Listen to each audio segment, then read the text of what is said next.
Saya mau bertanya tentang madhab yang digunakan ormas Islam dari kalangan Muhammadiyah itu apa Ustaz?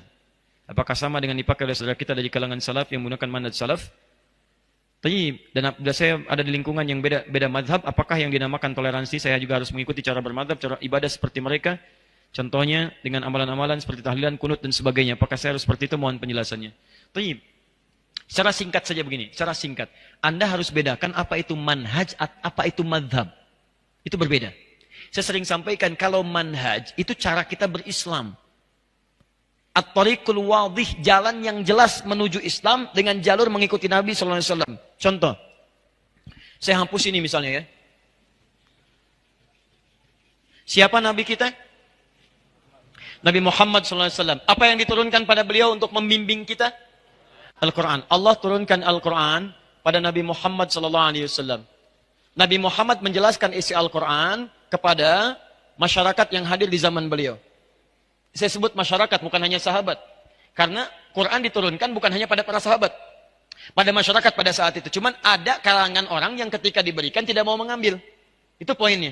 Yang mau mengambil beriman pada Nabi, hidup di zaman Nabi, melihat Nabi disebut dengan sahabat pada saat itu. Nah, penjelasan Nabi kepada para sahabat, masyarakat disebut dengan hadis namanya. Hadis. Apa yang dikerjakan, apa yang dilakukan, apa yang dikatakan, apa yang melekat pada Nabi namanya hadis. Kalau itu jadi pedoman kehidupan berubah namanya dari hadis jadi sunnah. Muncullah istilah Al-Quran dan sunnah. Nabi ketika mengajarkan pada para masyarakat, singkatnya nanti ada menjadi golongan sahabat yang diajarkan Al-Quran dan sunnah. Isi Al-Quran dan sunnah minimal ada 3 bagian. 1 disebut dengan ibadah, 2 disebut dengan muamalah, 3 disebut dengan akhlak. Isi dari ketiga ini dibagi pada 2 bagian. 1, dalil dan tuntunan yang hanya 1 ragam saja, 1 cara. Di 1 dalil, 1 cara. Contoh, saya langsung ambil dalam ibadah. Contohnya sholat. Ada dalam sholat yang caranya cuma 1, dalilnya 1. Misal, ketika kita bertakbir misalnya, saat takbir apa yang dibaca? Allahu Akbar. Hadisnya 1, caranya 1. An-Nasai nomor hadis 886. Angkat tangan Anda, letakkan yang kanan, langsung menutup yang kiri. Simpan di dada. Redaksinya langsung. Fa wado'a, fa itu langsung. Tanpa jeda, tanpa ada gerakan lain. Mohon maaf ya, saya tidak bermaksud menyalahkan. Tapi hanya mengembalikan pada hadis. Kalau ada, kerjakan. Kalau tidak, cukup kita tinggalkan. Jangan terlampau kreatif dalam ibadah. Ya, misal, saya belum pernah menemukan misalnya, bukan bermaksud menyalahkan. Ustadz nggak enak ya. Kedengaran suara saya? Belakang kedengaran? Kok bisa jawab? Ya. Bisa minta izin. Luar biasa di UPI ini ya. Baik. Tidak kedengaran bisa jawab. Lihat sini. Angkat yang kanan, letakkan kanan di kiri. Redaksinya langsung. Langsung itu artinya tidak ada jeda, tidak ada gerakan lain. Begitu diangkat, letakkan yang kanan di kiri. Saya mohon maaf, saya belum menemukan. Dan sebagian beralasan begini, Ustaz, nggak enak lah. Masa sama Allah kiri dulu? Kenapa tidak kanan dulu? Allah, kanan masuk, kiri. Tutup misalnya. Nah, ini fokus ya. Kadang-kadang kaki naik dikit misalnya ya. Misal, mohon maaf. Ini hadisnya cuma 1, caranya 1. Disebutkan 1 hadis 1 cara karena menurut ukuran agama semua umat Islam mampu melakukannya. Makanya ketika dilakukan 1 cara semua orang bisa semua orang dan mengucapkannya Allahu Akbar, tidak ada kalimat lain. Kalau ada yang seperti ini artinya dipandang semua orang Islam mampu mengerjakannya. Karena itu tidak perlu kreatif mencari cara yang lain. Ya, misal yang tadi dilipat seperti ini saya punya koleksi 1235 kitab hadis. Saya mencari sampai dari yang hadis paling sahih sampai yang paling palsu. Saking palsunya yang tadi di kitab hadis palsu pun tidak ditemukan. Anda bayangkan. Misal, yang kedua, ada tuntunan dari Nabi yang sifatnya beragam dalil, beragam cara. Dalilnya bukan cuma 1, dalilnya banyak. Caranya bukan 1, caranya banyak. Contoh, masih dalam sholat. Bacaan Al-Fatihah. Bismillahirrahmanirrahim. 70 hadis. Dipraktikkan 4 cara oleh Rasulullah SAW. Kadang dijaharkan. Bismillahirrahmanirrahim. Jahar. Keras. Kadang silent. Bismillahirrahmanirrahim. Sir. Silent. Pelan. Kadang tidak dibaca sama sekali. Alhamdulillahirrabbilalamin. Tidak dibaca. Kadang dibaca rakaat pertama, selanjutnya tidak dibaca lagi. Bismillahirrahmanirrahim. Rakaat pertama. Kedua, Alhamdulillahirrabbilalamin. Tidak dibaca bismillahnya. 4 cara. 4 cara. Kadang baca yang ini, kadang ini, kadang ini, kadang yang keempat. Baca rakaat pertama, selanjutnya tidak dibaca lagi. Teman-teman, kenapa ada 4 tuntunan ini? Karena ada kisah sebelumnya. Sebelumnya dibacakan Alhamdulillahirrabbilalamin tanpa basmalah, turunlah pertanyaan dari Ibnu Abbas radhiyallahu taala anhuma. Ya Rasulullah, kalau Al-Quran itu tidak ada sekatnya, tidak ada pemisah dari ayatnya, orang akan menduga ayat satu dengan lain akan bercampur. Karena dulu belum ada pemisahnya. Qul huwallah nyambung ke Al-Falaq, Al-Falaq nyambung ke An-Nas, diturunkanlah terpisah Bismillahirrahmanirrahim. Sejak turun Bismillahirrahmanirrahim, setiap suratnya diawali dengan Bismillahirrahmanirrahim. Al-Ikhlas ada Bismillah, setelah Bismillah nyambung ke An-Nas, Al-Falaq, Al-Falaq Bismillah, setelah selesai nyambung ke An-Nas, sebelum An-Nas Bismillah. Cuman satu surat yang tidak ada Bismillahnya, yaitu Al-Bara'ah, surah At-Taubah, surah ke-9. Kenapa tidak dimulai dengan Bismillah? Karena Al-Bara'ah dibuka dengan kalimat peperangan, Bara'atu minallah, perang. Sedangkan Bismillah mengandung unsur kemuliaan, kasih sayang, Rahman dan Rahim. Dalam perang nggak ada kasih sayang, nggak ada kasih sayang. Siapa yang perang ketika perang ada kasih sayangnya? Izin nembak ya. Dor, sakit nggak? Nggak ada. Tembak ya tembak. Nggak ada orang perang no kasih sayang. Nggak ada. Karena itu ayat Al-Bara'ah tidak ada bismillahnya. Kemudian dialihkan ke surat An-Naml di situ. Di An-Naml ada innahu min Sulaiman wa innahu bismillahirrahmanirrahim. Lengkap 114 disebutkan. Nah, ketika turun ini, Nabi kemudian punyalah 4 kebiasaan ini. Kadang-kadang kalau ngimami orang-orang Mekah tanpa bismillah. Kemudian mengimami orang-orang yang turun ayat tadi dengan bismillah. Kadang dikeraskan, kadang disirkan. Kadang dibaca pertama, selanjutnya tidak. Dari sinilah kemudian, ini yang disebut manhaj. Keempat-empatnya ini petunjuk Nabi. Jadi kalau Anda ingin mengamalkan satu di antara ini, sah. Karena semua berasal dari Nabi. Lihat baik-baik, lihat baik-baik. Ketika Nabi SAW wafat, meninggal dunia. Sahabat mengajarkan ajaran Nabi. Ini yang banyak semuanya manhaj namanya. Manhaj. Manhaj itu cara yang terhubung pada Nabi. Nah, ketika sahabat wafat diterangkan pada golongan-golongan setelahnya tabi'in. Maaf, ini mengajar. Misal Ibnu Abbas radhiyallahu taala anhuma, beliau tinggal di Mekah. Ubay tinggal di Madinah kemudian. Kemudian ada lagi Ibnu Mas'ud, kemudian beliau merantau sampai dengan ke Irak. Ali bin Abi Thalib beliau di Kufah. Ada lagi yang kemudian Muawiyah bin Abi Sufyan sampai ke Afrika Utara. Muaz bin Jabal sampai dengan ke Yaman. Perhatikan baik-baik. Ketika mereka pergi ke berbagai tempat, mereka mengajarkan ajaran-ajaran dari Nabi. Yang ini tidak ada masalah. Tapi yang ini, kan nggak mungkin mengajarkan keseluruhannya. Anda ketika akan menunaikan sholat, kan nggak mungkin membaca keempat cara ini. Pasti harus pilih salah satunya kan? Harus pilih. Ustaz nggak bisa, itu sunnah Nabi Ustaz. Jangan dipilih-pilih, semua kerjakan. Saya nggak apa-apa, kalau saya keempat-empatnya saya baca. Masya Allah. Imam Upi subuh baca keempat-empatnya. Bismillahirrahmanirrahim. Bismillahirrahmanirrahim. Tidak dibaca sama sekali. Ini nggak bisa. Anda harus pilih salah satu. Harus pilih. Nah, ketika Anda memilih, baik, ketika Anda memilih, keempat-empatnya ini harus dipilih salah satu. Dibedakan pernikahan dengan bacaan sholat, ini berbeda. Lihat sini, fokus. Ini semua empat-empatnya disebut dengan manhaj.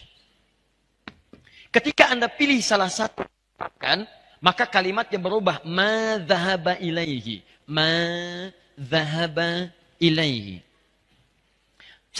Hal yang cenderung saya pilih. Ma, pilihan. Dhahaba ilaihi, yang condong saya kepadanya. Ketika saya ambil pilihan itu saya praktekkan. Nah, orang Arab itu sama dengan kita. Kalau terlampau panjang dia singkat. Supaya nggak kepanjangan. Ma dhahaba ilaihi, keraskan. Ma dhahaba ilaihi, sirkan. Kepanjangan. Singkat. Madhab. Singkat. Madhab. Ma dhahaba ilaihi, singkat jadi madhab. Dia ada singkatan-singkatan di Arab. Bahkan beberapa ayat di Quran itu istilahnya bukan bacaannya. Istilahnya bisa disingkat. Disingkat yang dimaksud bacaannya. Misal, Bismillahirrahmanirrahim, basmalah. Alhamdulillahirrabbilalamin, hamdalah. Oh, ini sudah jam 9. Saya mohon maaf barangkali. Kita harus coba akhiri dulu. Kita tutup ta'lim kita malam ini dengan bacaan hamdalah. Hamdalah. Tidak. Ya. Belum selesai. Ini contoh. Ya. Contoh. Belum selesai. Baik, kita tutup dengan bacaan hamdalah. Anda bacakan alhamdulillahirabbilalamin. Ketika disebutkan madhab itu bukan kelompok, bukan aliran. Yang dimaksudkan pilihan yang diambil karena tidak mungkin Anda mempraktekkan keseluruhannya. Maka ketika ini diturunkan, muncullah kemudian para ulama-ulama bintang di zamannya. Muncul kemudian Abu Hanifah, wafat tahun 150 Hijrah. Muncul Imam Malik, lahir 93 Hijrah. Kemudian muncul Imam Asy-Syafi'i, lahir tahun 150 Hijrah. Abu Hanifah meninggal, Asy-Syafi'i lahir. Muncul Imam Ahmad bin Hambal tahun 163 Hijrah, lahir. Nah ini, orang-orang ini, lahirnya di awal-awal abad kedua Hijrah. Lahir. Bahkan Imam Abu Hanifah wafat 150. Imam Malik lahir tahun 93. Imam Asy-Syafi'i lahir 150. Imam Ahmad lahir 163. Fokus. 163 masih di abad kedua. Orang yang lahir masih kisaran abad kedua disebut generasi salaf namanya. Salaf. Generasi tempo dulu. Zaman old. Ini. Salaf. Di Imam Asy-Syafi'i, salaf. Imam Abu Hanifah, salaf. Imam Malik, salaf. Imam Ahmad, salaf. Nah, imam-imam ini, kenapa mereka cukup terkenal? Karena mereka merangkum ajaran-ajaran para sahabat yang bersumber dari Nabi, ke masa mereka bukan hanya dengan ingatan, tapi dengan tulisan. Dulu orang belajar dengan ingatan, saking kuat ingatannya luar biasa Pak. Ingat luar biasa. Tapi masa setelahnya kan beda. Semakin meluas, semakin beragam, semakin tipikalnya berubah, semakin memiliki kekuatan yang berbeda-beda dalam ingatan. Maka para imam ini selain kuat ingatannya, mereka juga menuliskan ingatan mereka dalam bentuk kitab-kitab. Terjagalah ajaran itu dalam kitab mereka. Ini yang menyebabkan itu menyebar keseluruhannya. Tapi persoalannya, Imam Abu Hanifah nggak mungkin praktekkan keempat-empatnya. Dia harus pilih salah satu. Ketika memilih disebut dengan mazhab Abu Hanifah, dikenal dengan Hanafi. Imam Malik memilih untuk tidak baca bismillah, dikenal dengan Maliki, mazhab Maliki, pilihan Imam Malik. Imam Asy-Syafi'i pilih dijaharkan, disebut dengan mazhab Syafi'i, pilihan Imam Asy-Syafi'i. Imam Ahmad menengahi di antara keduanya pakai sir, silent, ya, disebut dengan mazhab Hambali, pilihan Imam mazhab bin Ahmad bin Hambal. Di ketika disebutkan mazhab bukan kelompok, tapi pilihan para imam ini. Dan mereka tahu keseluruhannya, cuma harus memilih mana yang dipraktikkan. Nah, persoalannya adalah ketika imam ini mengajar, disampaikan generasi setelahnya, generasi setelahnya sampai ke kita. Menyebarlah sekarang. Mazhab Abu Hanifah ada di sekitaran Asia Selatan, India, Pakistan, sampai ke timur jauh di Cina. Kemudian Imam Malik sekarang dulu di Madinah. Kemudian menyebar setelah itu sampai ke Afrika Utara. Libya, Tunisia, Maroko, Aljazair, ya, kemudian sampai dengan nyebrang sedikit Mediterania, Italia, Prancis, sampai ke Spanyol, itu Maliki. Syafi'i ada di kisaran Syam, Syria, sampai sebagian di Mesir, sampai Asia Tenggara. Kemudian Ahmad bin Hambal, Hambali, itu kisaran Teluk, terutama Saudi. Ya, di kerajaan Arab Saudi, mazhabnya Hambali, bermadzhab, Hambali mazhabnya. Makanya jangan kaget ketika ke sana, bismillahnya disirkan. Ketika ke Syria, bismillah dijaharkan. Kenapa? Karena yang dipraktikkan, ini prinsip, semuanya semanhaj dengan Nabi. Mazhabnya boleh berbeda, tapi manhajnya sama bersumber dari Nabi. Pertanyaannya, orang Indonesia masuk kemana? Orang tua kita luar biasa. Semua negara ini dikunjungi. Ada yang belajar ke Pakistan, ada yang ke India. Ada yang belajar kemudian ke Libya, ke Mesir, Tunisia, Aljazair, Maroko. Ada yang belajar kemudian Syafi'i ke Syam, ya, ke Syria. Ada yang belajar sampai ke Saudi, ke Madinah, ke Ummul Qura. Pulang-pulang ke Indonesia, dibawa semua khazanah itu. Yang jadi masalah kadang, mohon maaf, kadang tidak disampaikan secara sempurna. Yang disampaikan apa yang dibawa aja. Inilah sumber pertama gagal paham dalam persoalan ini. Yang pulang dari Saudi misal, orang Surabaya datang ke Bandung, Bandung baru pulang dari ini, yang Mesir misalnya, di sana prakteknya Syafi'i, bismillah dijaharkan, yang di sana disirkan. Begitu datang ke sini, bismillahnya, misalnya maaf, tidak dijaharkan. Biasanya jahar jadi sir. Bismillah. Alhamdulillahi Rabbil Alamin. Bid'ah. Ini masalahnya. Saya pernah ditinggal di Mekah 2010. Saya tugas di Mekah, menerima jemaah haji pertama kali. Masuk sholat Isya, imamnya Syekh Sudes. Bismillahirrahmanirrahim. Alhamdulillahi Rabbil Alamin. Wih, imamnya Muhammadiyah. Muhammadiyah cabang Masjidil Haram. Luar biasa itu. Oh, nah bayangkan. Bukan salah, sebenarnya cuma pengetahuan yang kurang masuk. Saya di Libya itu pernah mengajar beberapa siswa. Terus ada yang orang Indonesia. Saya bilang, ayo kumpul. Anda nanti gini ya, nanti ada liburan, Anda pulang ke Indonesia, coba lihat bagaimana karakteristik masyarakatnya, apa yang dibutuhkan. Pulang lagi ke sini, siapkan pelajaran supaya masyarakat yang perlukan itu bisa mendapatkannya. Jangan cuma belajar yang umum-umum, pelajari yang masyarakat Anda butuhkan. Kita bikin kelompok. Singkatnya setelah pulang dari liburan, saya tanya, Anda kemana kemarin? Saya ke daerah ini Ustaz. Apa yang terjadi? Saya tanya pertama kali, berapa jumlah orang Islamnya? Dijawab, Alhamdulillah Ustaz, 95% Muslim. 5%-nya apa Pak? Muhammadiyah. Nah, sama dengan pertanyaan ini. Nah, jadi, gini baik-baik. Lihat. Kita itu kalau semua bersumber dari Nabi, manhajnya sama, walaupun mazhabnya berbeda, bukan berarti kita beda. Tadi sepanjang jalurnya ke sini, ini kita orang ikut salaf. Salaf ini. Kita tidak mungkin mengikuti jalur kecuali lewat orang ini dulu. Ulama-ulama mulia, enggak mau, saya mau langsung, enggak mau mazhab. Saya mau langsung ke Nabi aja, Quran dan Sunnah. Anda pernah ketemu Nabi? Kapan Anda ketemu Nabi? Jadi semua orang yang Quran Sunnah akan kembali lewat sini dulu. Syekh Al-Albani ngambil turunan Ibnu Qayyim Al-Jauziyah, ngambil turunan Syekh Ibnu Taimiyah, ngambil turunan Imam Ahmad bin Hambali. Syekh Al-Albani Hambali, ya, Syekh Al-Buti Asy-Syafi'i, Syekh Ar-Rabiti Maliki, Syekh Dakhlawi Abu Hanifah, ya, Hanafi, Ahnaf. Dari semua ini naik ke atas. Nah, orang yang mengikuti jalur ini ulama disebut dengan salaf. Setiap yang mengikuti, yang diikuti tambahkan i di ujungnya, i di salafi. Salafi itu artinya orang yang mengikuti jalur salaf. Jadi kalau Anda mengikut ini, Anda namanya salafi. Karena itu saya sering mengatakan, umat Islam itu seluruhnya salafi. Nggak ada yang tidak salafi. Kalau bukan salafi, dari mana Anda belajar? Karena kita pasti melalui jalur yang ini. Di salafi itu bukan kelompok, salafi itu bukan golongan. Golongan. Maaf ya, saya salafi. Kamu apa? Pengiri. Begitu diributkan. Paham ya? Jadi demikian adanya. Jadi nggak usah ribut lah. Ya, jadi sudah sepanjang kita satu manhaj, satu mazhab, itu yang bagus. Kalau mana tuh hati-hati. Akhi, maaf, kita beda manhaj. Beda manhaj. Berarti keyakinan kita beda di situ. Ada yang salah di situ. Jadi hati-hati teman-teman sekalian ya. Ya, maaf. Manhaj kita sama. Mazhab boleh berbeda. Tapi jangan sampai perbedaan itu membuat kita tidak bisa minum teh bersama. Hati-hati.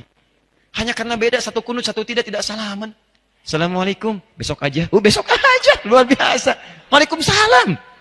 Ya, jadi kalau sudah seperti itu enak, nyaman. Akhi, Masya Allah. Syafi'i, Alhamdulillah. Antum apa? Hambali. Minum teh yuk? Ya, Masya Allah. Ayo silahkan. Baik. Gulanya bagaimana? Terlampau manis lah. Yang penting setia. Enak.